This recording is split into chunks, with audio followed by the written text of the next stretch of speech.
Saya, Ayu Nur Imani, seorang generasi muda Indonesia yang begitu sadar betapa indahnya tanah air kita. Sadar betapa berharganya negara kita. Dunia harus tahu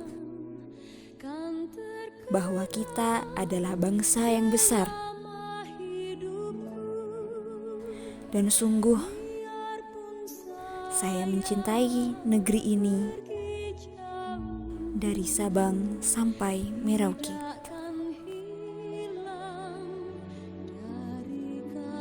Sebagai masyarakat Indonesia, pasti sudah tahu kan bahwa setiap tanggal 17 Agustus dijadikan sebagai Hari Kemerdekaan Indonesia, di mana Indonesia untuk pertama kalinya memerdekakan diri dari kejamnya penjajahan. Soekarno selaku Presiden pertama Indonesia memproklamasi kemerdekaan Indonesia yang terjadi pada tahun 1945 bertepatan ketika di bulan Ramadan 1365 Hijriah, tepatnya terjadi pada hari Jumat tanggal 17 Agustus 1945. Bukan hal mudah untuk memproklamasikan kemerdekaan Indonesia. Ada sejarah panjang dan juga tumpah darah yang telah dirasakan oleh pendahulu kita.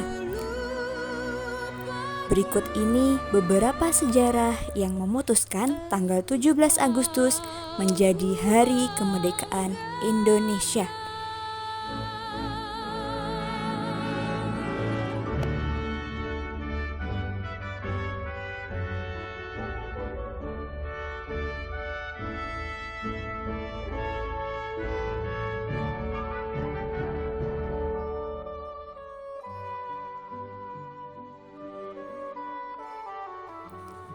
(6 Agustus 1945). Sebuah bom atom dijatuhkan di atas kota Hiroshima, Jepang, dan Amerika Serikat yang mulai menurunkan moral semangat tentara Jepang di seluruh dunia.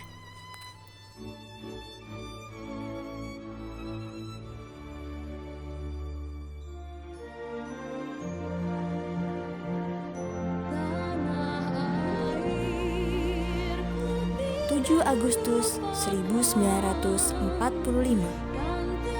Pada sidang BPUPKI, nama ini diganti menjadi PPKI atau Panitia Persiapan Kemerdekaan Indonesia. 9 Agustus 1945. Soekarno, Hatta, dan Rajiman Widyodiningrat diterbangkan ke Vietnam untuk bertemu Marsekal Terauji.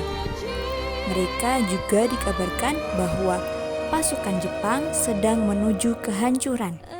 Tetapi Jepang juga menginginkan kemerdekaan Indonesia pada tanggal 24 Agustus 1945. 10 Agustus 1945. Sementara itu, di Indonesia, Sultan Syahrir telah mendengar berita lewat radio bahwa Jepang telah menyerah kepada sekutu. Syahrir memberitahukan kepada penyair Chairil Anwar tentang jatuhnya bom atom di Nagasaki dan Jepang telah menerima ultimatum dari sekutu untuk menyerah. 11 Agustus 1945. Jepang melalui Marsekal Terauji di Dalat, Vietnam, mengatakan pada Soekarno, Hatta, dan Rajiman bahwa kemerdekaan Indonesia dapat dilaksanakan dalam beberapa hari. 14 Agustus 1945.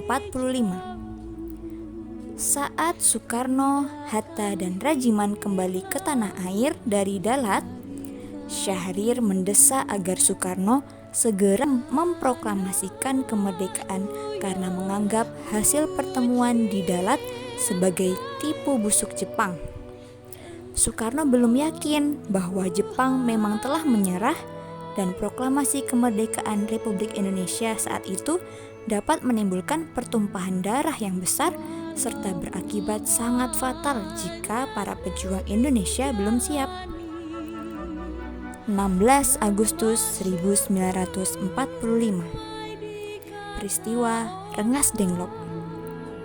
Soekarno dan Hatta diculik oleh sejumlah pemuda untuk dibawa ke Rengas Dengklok, Karawang, Jawa Barat. Hal ini lantaran terjadi perbedaan pendapat antara golongan tua dan golongan muda.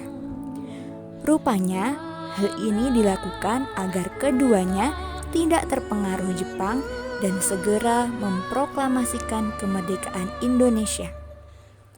Perundingan antara golongan muda dan golongan tua dalam penyusunan teks proklamasi kemerdekaan Indonesia berlangsung pukul 2 sampai 4 dini hari.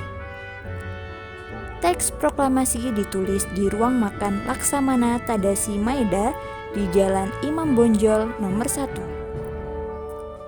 Para penyusun teks proklamasi itu adalah Insinyur Soekarno, Dr. Andes Muhammad Hatta, dan Mr. Ahmad Subarjo.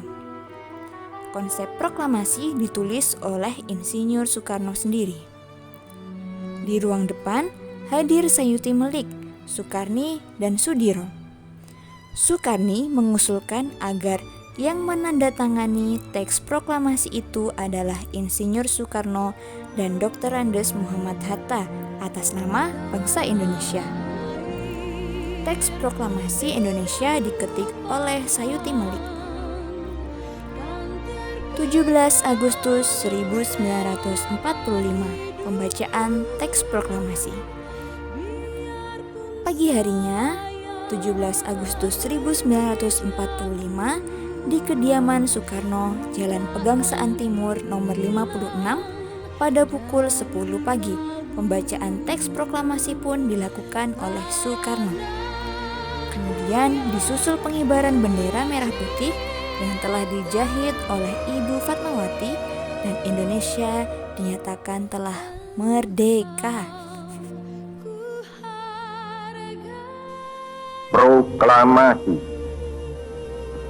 Kami, bangsa Indonesia, dengan ini menyatakan kemerdekaan Indonesia. Hal-hal yang mengenai pemindahan kekuasaan dan lain-lain diselenggarakan dengan cara saksama dan dalam tempo yang sesingkat-singkatnya. Jakarta, 17 Agustus 1945, atas nama bangsa Indonesia, Soekarno, Hatta.